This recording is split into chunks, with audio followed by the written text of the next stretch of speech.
Marketing management को हम पूरा रिवाइज कर लेते हैं और एक बार इसको गो थ्रू करने के बाद इसके क्वेश्चंस करेंगे कुछ केस स्टडी, जिससे हमारा ये चैप्टर एक बार पूरी तरीके से हमारे माइंड में बैठ जाएगा। ठीक है, सबसे पहले मैंने क्या कराया था आपको, देखो मार्केटिंग मैनेजमेंट की मैंने मीनिंग कराई थी। मार्केटिंग मैनेजमेंट की मीनिंग में हमने क्या पढ़ा था, मार्केटिंग मैनेजमेंट डील विद, क्या पढ़ाया था, देखो meaning, marketing management deal with planning, organising and controlling the activities related to marketing of goods and services to satisfy consumer wants.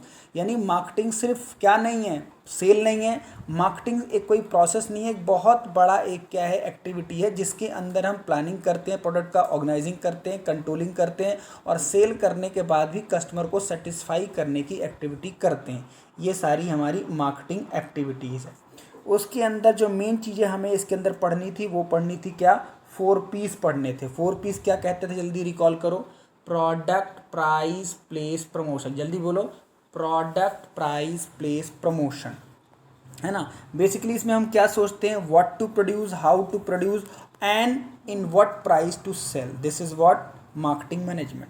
अब छोटी मोटी डेफिनेशंस आई थी। मार्केटर कौन होता है, जो प्रोडक्ट की मार्केटिंग करता है। कंज्यूमर प्रोडक्ट्स क्या हैं, कंज्यूमर के लिए जो हम प्रोडक्ट बनाते हैं, जैसे कि उनके लिए durable goods, non durable goods, semi durable goods, इस तरीके से क्लासिफिकेशंस वहाँ पे आती हैं। इंडस्ट्रियल प्रोडक्ट क्या होते हैं, जो इंडस्ट्री में यूज़ होते हैं। इंडस्ट्री में कौन से प्रोडक्ट यूज़ होते हैं, जैसे मान लीजिए हॉस्पिटल के लिए उनकी आईसीयू मशीन है, उनके वेंटिलेटर हैं, उनके बेड्स हैं, तो वो इंडस्ट्रियल हैं, समझ के आ गया। जैसे कंपनी के लिए बड़े बड़े सीपीयू, बड़े बड़े मदरबोर्ड, तो ये सब क्या है, इंडस्ट्रियल प्रोडक्ट हैं जो इंडस्ट्री यूज़ करती है। उसके बाद क्या आता है, स्टैंडर्डाइजेशन। क्या होता है, जब भी हम प्रोडक्ट को एक रिकॉग्नाइज बॉडी से क्या करा लेते हैं, पास करा लेते हैं, जैसे आईएसआई, एगमार्क, आईएसओ, आईडीए, तो हमारे प्रोडक्ट की थोड़ा जेन्युइनिटी बढ़ जाती है, हम थोड़ा एक अच्छे वो कहलाते हैं। ठीक है ना। जैसे मान लीजिए आप एक फर्जी डॉक्टर और एक एमबीबीएस डॉक्टर, तो एमबीबीएस डॉक्टर क्या होता है, उसको एक रजिस्ट्रेशन नंबर मिलता है, तो आप एक कौन से डॉक्टर हुए, स्टैंडर्डाइज। ठीक है। ग्रेडिंग का मतलब क्या होता है, अपने प्रोडक्ट को अलग अलग ग्रेडिंग देना। जैसे कि आलू लाना मंडी से और उसकी ग्रेडिंग कर देना, ये देसी आलू, ये विदेशी आलू, ये छोटे आलू, ये बड़े आलू, है ना। तो अपने प्रोडक्ट को अलग अलग क्वांटिटी में क्लासीफाई कर देना। जैसे मान लीजिए शैम्पू आप लेते हो तो वो 1 रुपये के पाउच में भी आता है, फिर सैशे में भी आता है, फिर बॉटल में भी आता है, जार में भी आता है, जिसको जैसे परचेज करना हो। ठीक है। तो मार्केटिंग किस चीज़ पे काम करती है, मार्केटिंग हमारी काम करती है इस पे, क्या फीचर्स ऑफ मार्केटिंग में क्या देखा था हमने, नीड्स एंड वांट्स क्रिएट करती है, मार्केट ऑफरिंग क्रिएट करती है, कस्टमर वैल्यू पे ध्यान देती है, और ये काम करती है किस पे, एक्सचेंज मैकेनिज्म पे। यानी बिना एक्सचेंज के मार्केटिंग काम नहीं करेगी। अगर आप कुछ दे रहे हो तो कॉन्सेप्ट क्या कहता है कि आप कस्टमर से भी कुछ क्या करोगे, एक्सपेक्ट करोगे। फिर मिसकंसेप्शन मार्केटिंग की क्या है, मतलब मार्केटिंग को लोग गलत क्या सोच के चलते हैं, वो सोचते हैं शॉपिंग और मार्केटिंग एक ही है, जो कि गलत है। मर्केंडाइजिंग और मार्केटिंग एक ही है, जो कि गलत है। और लोग सोचते हैं सेलिंग का मतलब ही क्या है, मार्केटिंग, जबकि हकीकत ये नहीं है। हमने ये डिफरेंस देखा था किसका, सेलिंग और मार्केटिंग का। मतलब ये कहता था डिफरेंस बेसिकली कि जहाँ पे सेलिंग ख़त्म होती है, मतलब जहाँ पे मार्केटिंग शुरू होती है उसके बाद शुरू होती है क्या, सेलिंग। यानी मार्केटिंग सेलिंग से बहुत पहले शुरू हो गई। प्रोडक्ट क्या बनाए, कैसे बनाए, यहाँ मार्केटिंग है। सेलिंग वहीं ख़त्म हो जाती है प्रोडक्ट को सेल करते ही, लेकिन उसके बाद भी मार्केटिंग चलती है, क्योंकि प्रोडक्ट की पूरी 4P का डिस्कशन कहाँ पे है, मार्केटिंग के अंदर। वो तो सिर्फ एक चीज़ पे ध्यान देता है, प्रमोशन एंड परसुएशन, यानी क्या बेचें और कैसे बेचें। क्लियर।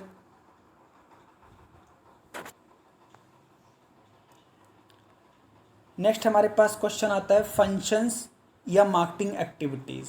तो ये क्वेश्चन क्या है, ये वही क्वेश्चन है जो हमने पूरे चैप्टर में पढ़ा 4P के बहाने। क्या, पहले मार्केटिंग का क्या काम है, गैदरिंग मार्केट इन्फॉर्मेशन, क्या कस्टमर चाहता है, फिर मार्केट की प्लानिंग करना, है ना, उस हिसाब से, फिर प्रोडक्ट की क्या करना, डिज़ाइनिंग करना, फिर क्या करना, स्टैंडर्डाइजेशन एंड ग्रेडिंग करना, जो अभी हमने पढ़ा। फिर वही सारी चीज़ें हमने चैप्टर में पढ़ा, पैकेजिंग करना, ब्रांडिंग करना, लेबलिंग करना, प्रोडक्ट की प्राइसिंग करना, फिजिकल डिस्ट्रीब्यूशन करना, प्रमोशन करना, ये सब क्या है, हमारी मार्केटिंग एक्टिविटीज़ है। और लास्ट में कस्टमर सपोर्ट की एक्टिविटी चलाना। क्लियर।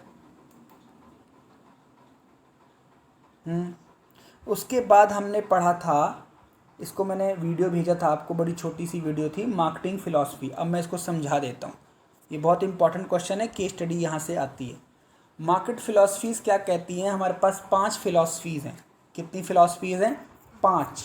क्या कहती हैं पांचों फिलॉसफी?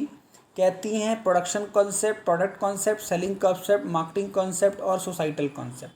प्रोडक्शन कॉन्सेप्ट को मैंने हिंदी में लिखा है आपको समझने के लिए, ज़्यादा से ज़्यादा बनाओ। दूसरा है प्रोडक्ट कॉन्सेप्ट, बना रहे हो तो अच्छा बनाओ। तीसरा है सेलिंग कॉन्सेप्ट, बना रहे हो तो उसको प्रमोशन करो। मार्केटिंग कॉन्सेप्ट, नीड पूरी करो, यानी ऐसी चीज़ बनाओ जो लोगों की ज़रूरत हो, फालतू की चीज़ों पे ध्यान मत दो। और सोसाइटल कॉन्सेप्ट कहता है इको फ्रेंडली प्रोडक्ट बनाओ, थोड़ा सोसाइटी के लिए वो हार्मफुल ना हो, इस चीज़ पे भी आप ध्यान दो। क्लियर है? हाँ, तो इसको अगर चार्ट के थ्रू देखा जाए तो स्टार्टिंग पॉइंट क्या है? सारी फिलॉसफी का प्रोडक्शन का फैक्ट्री से स्टार्ट होता है, प्रोडक्ट फैक्ट्री से स्टार्ट होता है, सेलिंग फैक्ट्री से स्टार्ट होता है, मार्केटिंग भी, लेकिन मार्केट शुरू होता है मार्केट से और सोसाइटी का शुरू होता है मार्केट से। अब मीनिंग में हमने क्या पढ़ा था जो मैंने आपको भी हिंदी में बता दिया, इसका मीनिंग यही हुआ। इसका मीनिंग क्या हुआ? मार्केट फैक्ट्री वाले का, सॉरी, प्रोडक्शन कॉन्सेप्ट का मतलब क्या हुआ? ज़्यादा से ज़्यादा बनाना है ताकि हमारी कॉस्ट रिकवर हो जाए। जैसे मैंने इंस्टीट्यूट खोला है और उसमें 10 चेयर है, तो I should try to have a 10 batch in a student, तो कॉस्ट तो उतनी लगनी है। उसके बाद प्रोडक्ट कॉन्सेप्ट का मतलब क्या है? प्रोडक्ट कॉन्सेप्ट कहता है प्रोडक्ट की किस पे ध्यान दो? परफॉर्मेंस पे ध्यान दो, और जब आप कोई चीज़ बना रहे हो तो उस प्रोडक्ट की क्वालिटी पे ध्यान दो। सेलिंग कॉन्सेप्ट कहता है जब बना लिया है तो आप परसुएसिव क्या करो? पर प्रमोशन एक्टिविटी करो तो सेल होगा। उसके बाद मार्केटिंग क्या कहता है? मार्केटिंग कहता है कि 4P पे ध्यान दो। और सोसाइटल कॉन्सेप्ट मैंने अभी आपको बताया, सोसाइटी के लिए हार्मफुल नहीं होना चाहिए, ऐसे प्रोडक्ट मत बनाओ। कौन कहाँ पे एंड हो जाता है? कौन कहाँ पे एंड हो जाता है?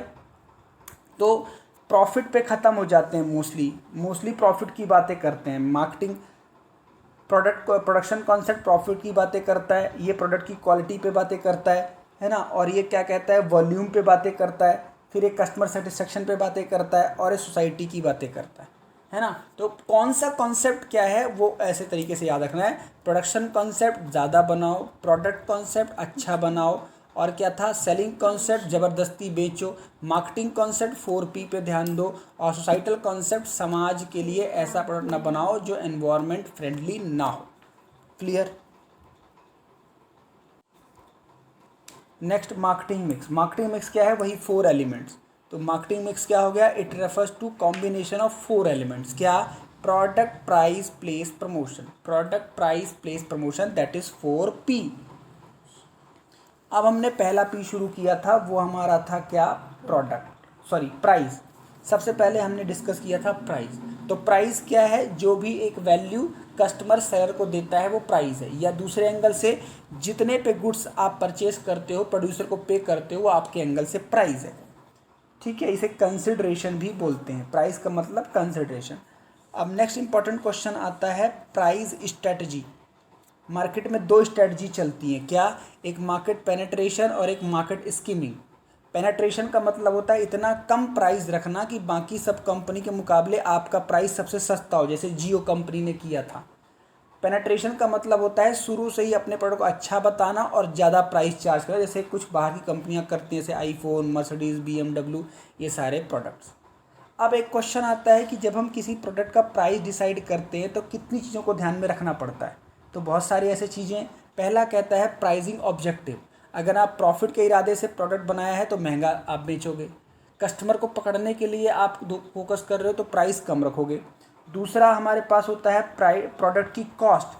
अगर बनाने में ही पैसे ज़्यादा लग गए तो हम सस्ता तो बेच ही नहीं पाएंगे। ठीक है, ये दूसरा। तीसरा, कंपटीशन मार्केट में बहुत ज़्यादा है तो आपको सस्ता बेचना पड़ेगा। यूटिलिटी एंड डिमांड, जो चीज़ आपने बनाई है उसकी ऑलरेडी डिमांड है। कोविड के टाइम पे किसकी डिमांड बढ़ जाती है? थर्मामीटर की, पैरासीटामोल की, सिलेंडर की। तो ये सब क्या होता है? देखो ना, ब्लैक में बिकते हैं फिर। ये यूटिलिटी एंड डिमांड।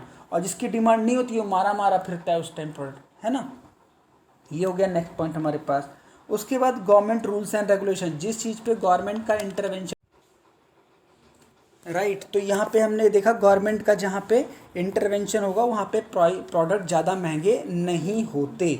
ये हो गया गवर्नमेंट का, जैसे एलपीजी सिलेंडर हो गया, डीजल पेट्रोल हो गया, ये सब गवर्नमेंट कंट्रोल करती है। मार्केटिंग मेथड यूज़, अगर आप किसी प्रोडक्ट को कैसे सेल कर रहे हो, किसी के ऐड के थ्रू, किसी के प्रमोशन के थ्रू, तो आपका प्रोडक्ट नॉर्मली अदर से क्या होगा, महंगा होगा। लेकिन जिसका आप ऐड यूज़ नहीं करते, कोशिश करते हो कि प्रोडक्ट डायरेक्ट सेल हो, तो उसका प्रोडक्ट उसका सस्ता प्रोडक्ट होता है। ठीक है, तो ये भी डिपेंड करता है कि आपने अपने प्रोडक्ट को यूज़ करने के लिए क्या स्ट्रैटेजी यूज़ की है। क्लियर है? बोलिए। नेक्स्ट आता है प्रोडक्ट मिक्स। एक पी खत्म, अब प्रोडक्ट मिक्स की बातें करो। प्रोडक्ट मिक्स के अंदर का मतलब होता है मल्टी प्रोडक्ट चीज़ों के लिए। जैसे एक ही कंपनी कई सारे प्रोडक्ट बनाती है, एक ही प्रोडक्ट के कई सारे ब्रांडिंग बनाती है। जैसे एडिडास कंपनी है, बहुत सारे ऐसे कंपनी है जो कई सारे प्रोडक्ट को बनाती हैं और उसकी क्या करती है, मार्केटिंग। तो इसके अंदर पहला कॉन्सेप्ट क्या आता है, ब्रांडिंग। किसी प्रोडक्ट को बेचने के लिए आपको उसकी क्या करनी पड़ेगी, ब्रांडिंग करनी पड़ेगी। उसके नेम को, उसके लोगो को आपको पहले क्या करना पड़ेगा, प्रमोट करना पड़ेगा। तो ब्रांडिंग का मतलब क्या हुआ, कंपनी अलग है, ब्रांड अलग। कंपनी अलग है, ब्रांड अलग है। जैसे कंपनी है ब्रिटानिया, ब्रिटानिया, और प्रोडक्ट का नाम क्या है, 50-50। तो Britannia is a company, but what is branding, brand 50-50 है ना। जैसे और भी कंपनी, ब्रिटानिया कुरकुरे, या ऐसे मान लो प्रोडक्ट कुछ और है और उसके कंपनी का नाम कुछ और है। ठीक है ना। जैसे बहुत सारी कंपनियां हैं जो कभी कभी अपने नाम से ही प्रमोट करती हैं और कभी कभी क्या करती हैं, अलग नाम से प्रमोट करती हैं, अलग नाम से प्रमोट करती हैं। ओके, तो ये ब्रांडिंग हो गया, समझ में आ गया ब्रांडिंग। जैसे कि brand, brand name, brand mark, trademark, पढ़ें इसको। तो ब्रांड नेम क्या हो गया, जिस नाम से आपका प्रोडक्ट मार्केट में फेमस है, जिस ब्रांड के नाम से, मैं बोला 50-50 या पार्ले जी, ठीक है ना, पार्ले जी, ये हो गया ब्रांड मार्क। ब्रांड मार्क का मतलब ये हो गया ब्रांड नेम, जिससे आपका प्रोडक्ट फेमस है। ब्रांड मार्क का मतलब क्या हो गया, वो सिंबल, वो डिज़ाइन जिसके नाम से आपको जाना जाता है। ब्रिटानिया, जैसे पार्ले जी की वो लड़की है ना। तो ऐसे जो उनमें जो नेम है, स्लोगन है या उनका डिज़ाइन है, उसके नाम से ब्रांड मार्क। ट्रेडमार्क क्या हो गया, वो साइन, वो सिंबल जिससे आपने अपने प्रोडक्ट क्या करा रखा है, रजिस्टर करा रखा है, उसे हम क्या बोलते हैं, ट्रेडमार्क, जिसको कोई और दूसरा कॉपी नहीं कर सकता। क्लियर?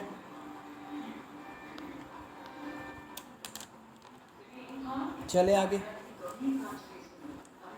नेक्स्ट आता है हमारे पास question, advantages of branding. Branding करने के क्या फ़ायदे हैं। तो बिल्कुल फ़ायदे हैं जी, सबके लिए फ़ायदा है। किस किस के लिए फ़ायदा है, कंपनी के लिए भी फ़ायदा है और किसको फ़ायदा है, कस्टमर के लिए भी फ़ायदा है।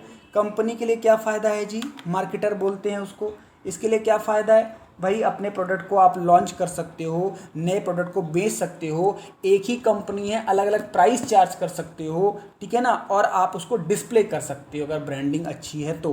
कस्टमर को क्या फ़ायदा है, कस्टमर दूर से ही प्रोडक्ट को आइडेंटिफाई कर लेता है, स्टेटस सिंबल समझता है और क्वालिटी को लेके ज़्यादा भय उसको नहीं रहता, वो कहता है ये क्वालिटी प्रोडक्ट है। क्लियर? बोलिए।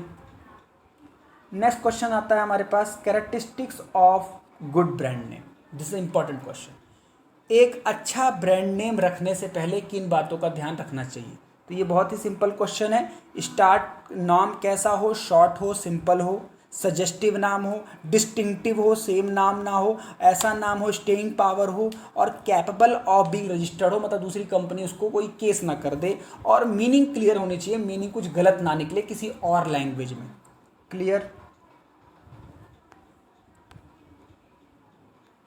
बोलिए। नेक्स्ट कॉन्सेप्ट आता है पैकेजिंग। पैकेजिंग का मतलब क्या होता है, बहुत सिंपल, अपने प्रोडक्ट को कवर करना। पैकेजिंग करने से ही आपके प्रोडक्ट की क्या बढ़ जाती है, वैल्यू बढ़ जाती है। अनपैकेज प्रोडक्ट और पैकेज प्रोडक्ट में फ़र्क होता है, ठीक है ना। अब क्वेश्चन आता है जी कितने लेवल की पैकेजिंग होती है। तो हमारे पास एक प्राइमरी पैकेजिंग होती है। जैसे टूथपेस्ट की बात करें तो जो ट्यूब लगा होता है उसमें, उसे हम बोलेंगे प्राइमरी पैकेजिंग। सेकेंडरी पैकेजिंग की बात करें तो जो लेवल कागज़ का लगा होता है प्रोडक्ट में, जैसे ये पेस्ट का हो गया, और इस तरीके से क्या हो गया हमारे पास टूथपेस्ट का ही जो वो रबड़ का लगा होता है, उसे हम क्या बोलते हैं, सेकेंडरी पैकेजिंग। जो कागज़ की इन्फॉर्मेशन लगी होती है उसको हम फेंक देते हैं, फेंक भी सकते हैं, नहीं फेंक सकते। लेकिन ट्रांसपोर्टेशन पैकेजिंग वो थर्ड वाली है, वो मोस्टली किसके लिए यूज़ होती है, ट्रांसपोर्टर के लिए। जो होलसेलर वगैरह होते हैं, ताकि उनको लमसम में खरीदना होता है, उनका सामान बल्क में आता है तो ट्रांसपोर्ट में ख़राब ना हो जाए, तो उनके लिए यूज़ करती है कंपनी क्या, ट्रांसपोर्ट पैकेजिंग। क्लियर।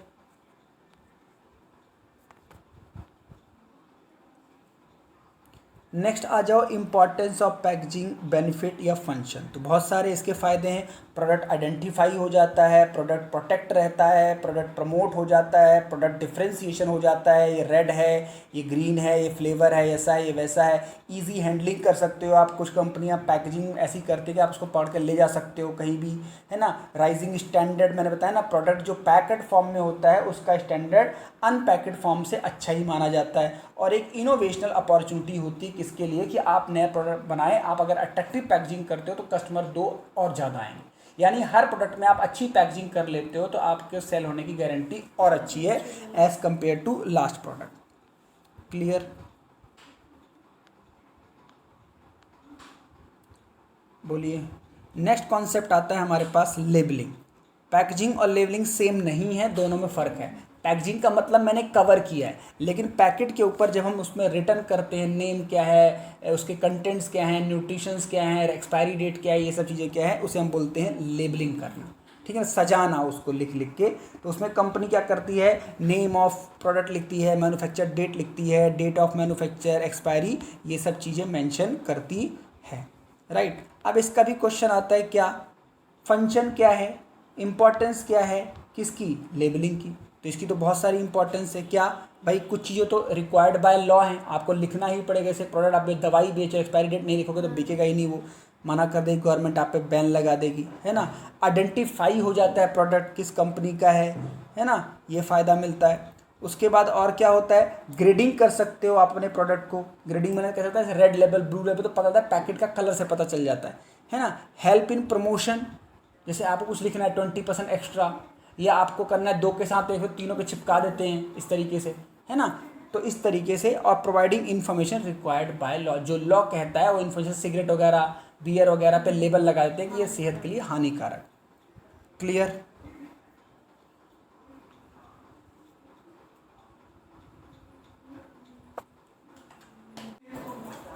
करें आगे। फिजिकल डिस्ट्रीब्यूशन, प्लेस या फिजिकल डिस्ट्रीब्यूशन। नेक्स्ट पी पे आ गए, मतलब प्रोडक्ट किस तरीके से मैन्युफैक्चर तक कहाँ पहुँचे, कस्टमर तक। किस तरीके से प्रोडक्ट मैन्युफैक्चर से कहाँ तक पहुँचे, कंज्यूमर तक, इसके बारे में डिसीजन लेते हैं हम फिजिकल डिस्ट्रीब्यूशन में। तो इसके अंदर हम ये देखते हैं कि प्रोडक्ट को सीधा हम कहाँ पहुँचाएँ, मैन्युफैक्चर से कस्टमर तक, या किसी एक इंटरमीडिएट का सहारा ले ले, डिस्ट्रीब्यूटर या होलसेलर रिटेलर, या एक लंबी चेन के थ्रू बेचे। ये डिपेंड करता है प्रोडक्ट कैसा है, कंपनी कैसी है, कंपनी के पास पैसा कितना है, कंपनी के पास फैसिलिटी कितनी है। ठीक है ना, क्योंकि हर कंपनी के पास फंड नहीं होता इतना कि कस्टमर तक पहुंच सके। कस्टमर कहाँ है, गाँव गाँव कोने में, पहाड़ में, जंगलों में।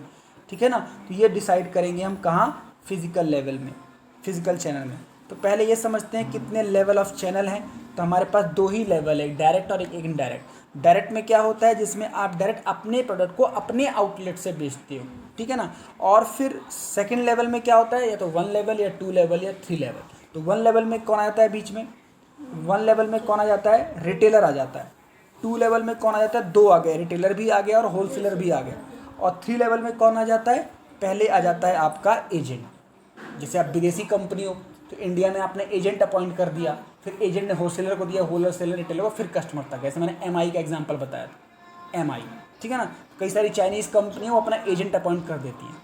ठीक है ना। तो this is physical distribution channel. Clear.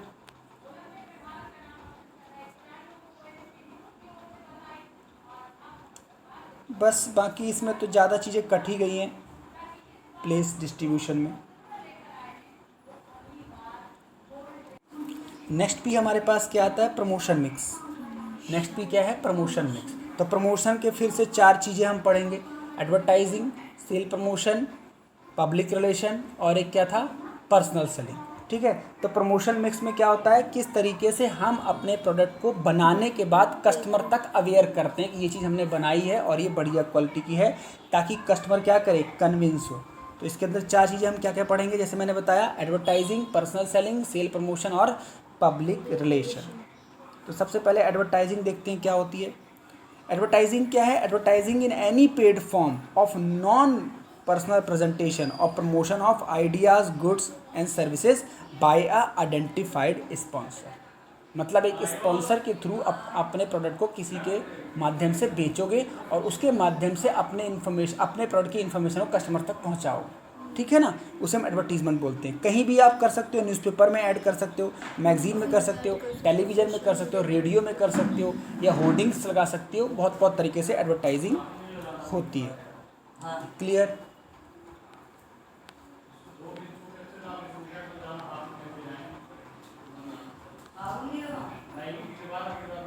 क्या करते हैं एडवर्टाइजिंग के फंक्शंस देख लेते हैं। अब एडवर्टाइजिंग क्या करती है, तो ये सारे काम करती है। एडवर्टाइजिंग क्या क्या करती है? डिमांड क्रिएट करती है, कस्टमर को एजुकेट करती है, कंज्यूमर का कॉन्फिडेंस इन्हांस करती है, बेटर ऑर्गेनाइजेशनल इमेज क्रिएट करती है, प्रोडक्ट की इन्फॉर्मेशन कस्टमर को देती है, लॉयल्टी क्रिएट करती है, मतलब कंज्यूमर को फोकस करती है, और बार बार ऐड आने से कस्टमर उसको एक बार कोशिश करता ही है, लॉयल हो जाता है। ठीक है ना। और प्रोवाइड इकोनॉमीज ऑफ स्केल, इसका मतलब होता है, इकोनॉमीज ऑफ स्केल का मतलब जब आप प्रोडक्ट बना रहे हो और आप उसका एडवर्टीजमेंट करते हो तो खर्चा तो होता है, लेकिन जब उस ऐड का बेनिफिट मिलता है तो उसे हम बोलते हैं इकोनॉमीज ऑफ स्केल। मतलब शुरू में खर्चा तो होगा, लेकिन वो खर्चा आपको धीरे धीरे मुनाफा में कन्वर्ट हो जाएगा। और इम्प्रूव होता है स्टैंडर्ड ऑफ लिविंग जब आप ब्रांडेड प्रोडक्ट, एडवर्टाइज प्रोडक्ट खरीदते हो, यूज़ करते हो। Clear?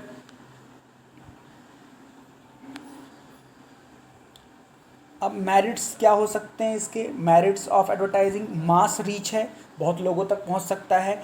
Enhancing customer value satisfaction, customer satisfaction increase करता है। एक्सप्रेसिवनेस है, जैसे मान लो टीवी में ऐड आना, यूट्यूब में आना, मतलब वीडियो ऐड क्या है? इम्प्रेसिव है, एक्सप्रेसिव है। और इकोनॉमी, इकोनॉमी मतलब सस्ता, as compare to other marketing promotional tool it is very economical.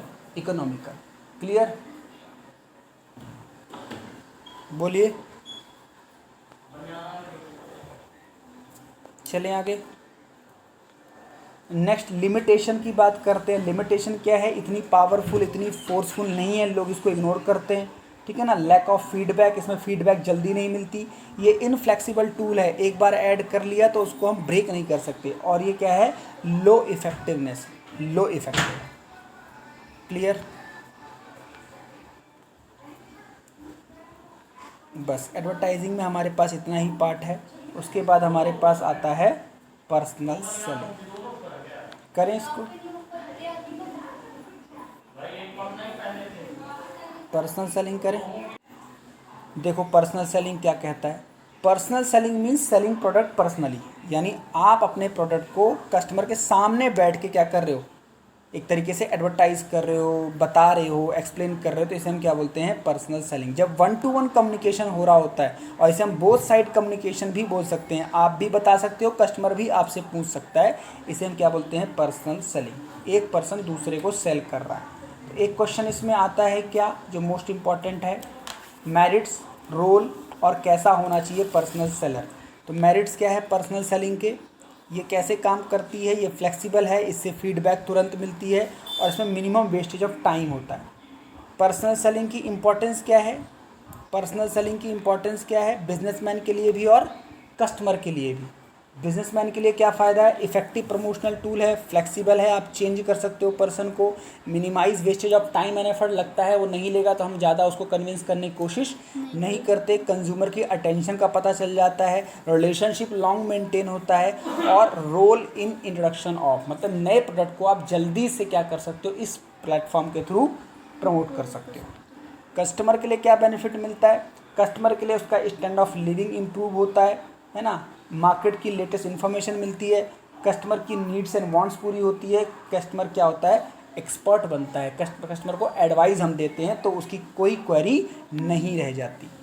उसके बाद सोसाइटी के लिए भी कुछ बेनिफिट, सोसाइटी के लिए डिमांड क्रिएट होती है, एम्प्लॉयमेंट अपॉर्चुनिटी मिलती है, करियर अपॉर्चुनिटी मिलती है, मोबिलिटी ऑफ सेल्स पर्सन, मतलब एक सेल्स पर्सन को घूमने का मौका मिलता है, पूरे इंडिया में घूम सकते हो आप। ठीक है ना। और प्रोडक्ट स्टैंडर्डाइजेशन का फ़ायदा मिलता है। नेक्स्ट वेरी सिंपल क्वेश्चन, क्या एक पर्सन की पर्सनैलिटी कैसी होनी चाहिए, यानी what are the qualities of a good salesman. उसका फिजिकल क्वालिटी हो, मेंटल क्वालिटी हो, टेक्निकल क्वालिटी हो, अच्छा बोलने वाला हो, ईमानदार हो, है ना, उसके अंदर कर्टजी हो, परसिस्टेंस हो, और कैपेसिटी टू इंस्पायर ट्रस्ट। उसे ऐसा बिहेव करना पड़ेगा कि लोग उस पर विश्वास कर रहे हैं और कंपनी पे विश्वास कर रहे हैं। क्लियर?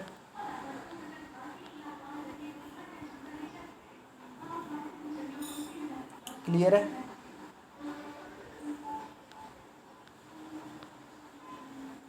नेक्स्ट आता है हमारे पास सेल्स प्रमोशन। सेल प्रमोशन में हमने क्या देखा था? सेल प्रमोशन में हमने देखा था कि कंपनी कितने टाइप के ऑफ़र वगैरह यूज़ करती है अपने प्रोडक्ट को बेचने के लिए। सेल प्रमोशन मतलब कौन कौन सी एक्टिविटी करती है, जैसे मान लो बाय वन गेट वन, ये सारे हमने सेल प्रमोशन टूल्स पढ़े थे, है ना। सेल प्रमोशन टूल का क्या यूज़ है, इसके एग्जाम्पल कितने हमारे पास, बहुत सारे एग्जाम्पल हमने देखे थे, जैसे कि रिबेट हमने देखा था, डिस्काउंट देखा था, है ना, और रिफंड देखा था, product combination, product quantity gift, sampling, contest, lucky draw, instant draw, financing, usable benefit. तो इनमें हमें पता होना चाहिए किसके अंदर क्या मिलता है ना। तो जैसे मैंने बताया था, रीबेट कंपनी कब देती है, जब एक्सेस स्टॉक हो गया हो, उसे ख़त्म करना हो, या सीज़न उसका चला गया हो, अगले सीज़न तक वो ख़राब हो जाएगी, मार्केट वैल्यू कम हो जाएगी, तो रीबेट मिलता है, ठीक है ना। एक बताया था क्वांटिटी गिफ्ट, मतलब थोड़ा सा उसको क्वांटिटी बढ़ा देना, जैसे 50 ग्राम बढ़ा देना, 2 बिस्किट ज़्यादा डाल देना, इसे बोलते हैं क्वांटिटी गिफ्ट। लकी ड्रॉ क्या होता है, आपको कुछ मिल सकता है शायद और शायद नहीं। एक होता है यूजेबल बेनिफिट, ज़्यादा यूज़ करो ज़्यादा पाओ, है ना। जैसे मान लो आप फॉरेन ट्रिप पे जा रहे हो तो 5 दिन की वो कराओ बुकिंग, 1 दिन फ्री दे देंगे, है ना। या विशाल मेगा मार्ट कहता है 2000 की शॉपिंग करो, ये फ्री दे देंगे। तो जितना ज़्यादा यूज़ करोगे आपको बेनिफिट देंगे। एक फाइनेंसिंग बहुत इंपॉर्टेंट है, फाइनेंसिंग पढ़ा था ना हमने इसको, ईएमआई वाला। ईएमआई इंस्टॉलमेंट में कन्वर्ट कर देती कंपनी, ठीक है ना। आपके पास पैसे नहीं है इतने ज़्यादा, तो आप क्या करवा लो, ईएमआई में कन्वर्ट करा लो, ठीक है जी। बोलो। लास्ट आया था हमारे पास पब्लिक रिलेशन। क्या आया था हमारे पास? पब्लिक रिलेशन, इसे पीआर बोलते हैं। तो पीआर कंपनी में एक डिपार्टमेंट होता है जो ऐसी एक्टिविटी करता है, इसे पब्लिक का ध्यान खींचता है। ये तब यूज़ होती है मोस्टली जब आपके खिलाफ किसी ने गलत बयान या गलत रूमर्स फैला दिया है, तो इसे पीआर एक्टिविटी बोलते हैं। तो पीआर एक्टिविटी से क्या होता है, हम अपनी इमेज भी क्लियर कर लेते हैं और अपने प्रोडक्ट को प्रमोट भी कर सकते हैं in the eyes of consumer, ठीक है। अब क्वेश्चन आता है रोल ऑफ क्या है public relation, what are the role of public relation. तो बहुत सारी चीज़ें इसके अंदर आई थी, जैसे प्रेस रिलेशन, प्रोडक्ट पब्लिसिटी हो सकती है, कॉर्पोरेट कम्युनिकेशन किया जा सकता है, लॉबिंग की जा सकती है, मतलब गवर्नमेंट से रिलेशनशिप अच्छा बनाया जा सकता है, काउंसलिंग, हमें टॉप लेवल से काउंसलिंग मिल जाती है, और इमेज बिल्डिंग होती है, यानी हम किसी पार्क में या कहीं पे अच्छा काम कर दे तो हमारे प्रोडक्ट की या कंपनी की इमेज बिल्डअप होती है ना। मेंटेनिंग गुड पब्लिक रिलेशन, इससे और क्या फ़ायदा होता है, मेंटेनिंग गुड पब्लिक रिलेशन। इसमें अलग से क्वेश्चन क्या बताया था मैंने, किस तरीके से हम मार्केटिंग ऑब्जेक्टिव को फुलफिल कर सकते हैं पीआर के थ्रू। तो पब्लिक अवेयरनेस करके, पब्लिक क्रेडिबिलिटी करके, स्टिमुलेट सेल फोर्स और लोअर प्रमोशनल कॉस्ट, यानी ये सारे बेनिफिट भी हमें किससे मिलते हैं, पब्लिक रिलेशन एक्टिविटीज़। यानी ये एक्टिविटी भी हमें बहुत टाइप के बेनिफिट्स देती है। उसके बाद पब्लिसिटी था जो आपके सिलेबस से, ठीक है। तो यहाँ तक हमारा हो गया, बोलो। यहाँ पे हमने सारे पी को कवर कर लिया, ठीक है। यहाँ पे हमारा मार्केटिंग मैनेजमेंट चैप्टर पूरी तरीके से रिवाइज हो गया, ढंग से, थोड़ा तेज़ से कराया मैंने। इसका फुल लेक्चर भी यूट्यूब पे पड़ा हुआ है, वो देख सकते हैं हम, ठीक है। और क्लास में तो हमें समझ में आ ही गया। चलो, थैंक यू सो मच।